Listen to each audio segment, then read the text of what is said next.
제14장. 너희는 너희 하나님 여호와의 자녀이니 죽은 자를 위하여 자기 몸을 베지 말며 눈썹 사이 이마 위에 털을 밀지 말라. 너는 네 하나님 여호와의 성민이라. 여호와께서 지상 만민 중에서 너를 택하여 자기 기업의 백성으로 삼으셨느니라. 너는 가증한 것은 무엇이든지 먹지 말라.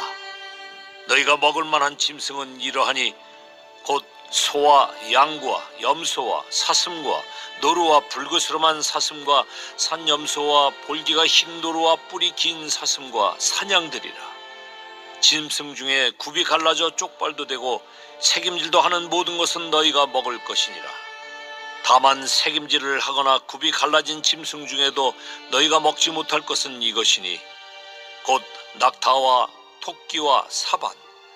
그것들은 새김질은 하나 굽이 갈라지지 아니하였으니 너희에게 부정하고, 돼지는 굽은 갈라졌으나 새김질을 못함으로 너희에게 부정하니 너희는 이런 것의 고기를 먹지 말 것이며 그 사체도 만지지 말 것이니라.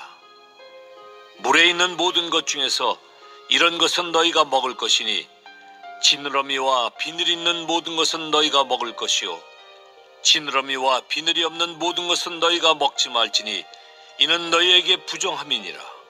정한 새는 모두 너희가 먹으려니와 이런 것은 먹지 못할지니 곧 독수리와 솔개와 물수리와 매와 새매와 매 종류와 까마귀 종류와 타조와 타흐마스와 갈매기와 새매 종류와 올빼미와 부엉이와 흰 올빼미와 당아와 오름과 노자와 학과 황새 종류와 대승과 박쥐며 또 날기도 하고 기어다니기도 하는 것은 너희에게 부정하니 너희는 먹지 말 것이나 정한 새는 모두 너희가 먹을지니라. 너희는 너희의 하나님 여호와의 성민이라. 스스로 죽은 모든 것은 먹지 말 것이나 그것을 성중에 거류하는 객에게 주어 먹게 하거나 이방인에게 파는 것은 가하니라. 너는 염소 새끼를 그 어미의 젖에 삼지 말지니라. 최근에 중국이 우리나라의 한복을 자기네 옷이라고 주장을 하고 또 김치를 자기네 음식이라고 그렇게 생떼를 쓰고 있습니다. 그러나 전 세계에서 이미 아는 사람은 많이 알고 있을 것입니다. 한복과 김치는 한국의 문화이고 또 한복을 입고 김치를 먹는다는 것은 한국인의 특징이죠. 한국인의 정체성입니다. 한복과 김치가 한국의 것이라면 한국인의 정체성을 드러내는 것, 어떤 사람이 어떤 의복을 입고 어떤 용모를 꾸미고 어떤 음식을 먹느냐, 그것은 그 나라 사람들의 특성과 그리고 정체성을 나타내는 것입니다. 그렇다면 이스라엘 백성들은 가나안 땅에 들어가게 된다면 어떻게 용모를 꾸미고 또 어떤 음식을 먹음으로써 이스라엘 백성으로서의 정체성을 지녀야 할까요? 오늘 본문 1절에 보시면 하나님은 이스라엘 백성들을 향해 너희는 너희 하나님 여호와의 자녀다 라고 부르십니다.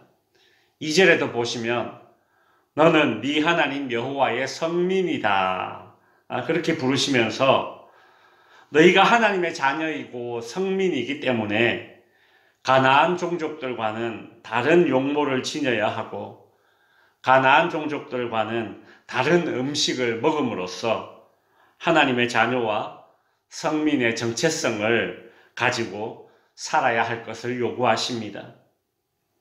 먼저 이스라엘 백성들의 용모는 죽은 자들을 위해서 자기들의 몸을 칼로 베지 말아야 하고 이마 위에 머리털을 밀어서도 안 됩니다.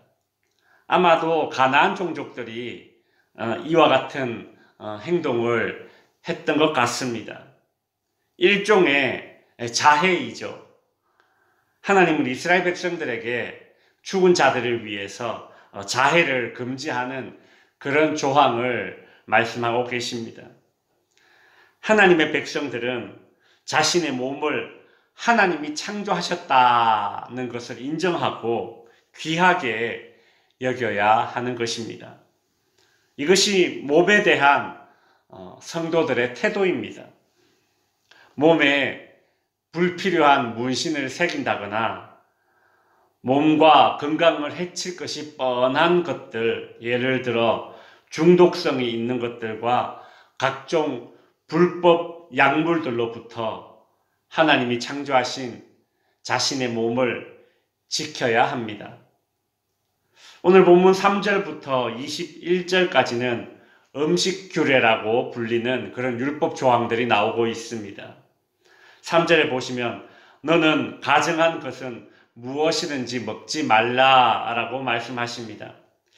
여기서 이 가증하다라는 이 표현이 성경에서는 우상과 관련된 것에 대해서 가증하다 이런 표현을 하고 있습니다. 따라서 음식들 중에서 가증한 것이다 라고 그렇게 말할 때에는 우상들을 숭배할 때에 바쳤던 음식과 관련이 있을 것으로 여겨집니다. 구약의 율법에서는 우상들에게 바쳐진 음식들을 먹지 못하게 하였습니다. 또한 짐승들 중에서는 굽이 갈라지고 되새김질을 하는 그런 짐승만 먹을 수 있습니다. 물고기 중에서는 지느러미와 비늘이 없는 물고기는 먹을 수가 없습니다. 새 중에는 맹금류는 먹지 못합니다. 21절에 보시면 스스로 죽은 모든 것도 먹을 수 없다 그렇게 말씀하고 있습니다. 왜 하나님께서 이스라엘 백성들에게 먹을 것과 먹지 못할 것을 구분해 주셨을까요? 학자들은 다양한 이유들을 들고 있는데 그 중에서 보건, 건강학적인 이유를 제시합니다. 먹도록 허락하신 것은 몸에 좋고 먹지 말라고 하신 것은 몸에 좋지 않다는 그런 주장입니다. 그러나 먹지 말라고 하신 것 중에 오늘날 이 영양학적으로 몸에 더 좋은 것들도 있기 때문에 이것을 100% 받아들일 수는 없는 주장입니다. 구약의 음식 규정에 관해서 모든 것을 만족시켜 줄 수 있는 그런 설명은 없습니다. 오늘날 신약시대가 되어서 구약시대의 이런 음식 규정을 문자적으로 따를 이유는 없습니다. 마가복음 7장 15절 16절에 보시면 예수님께서 이런 말씀을 하셨습니다. 무엇이든지 밖에서 사람에게로 들어가는 것은 능히 사람을 더럽게 하지 못하되 사람 안에서 나오는 것이 사람을 더럽게 하는 것이다.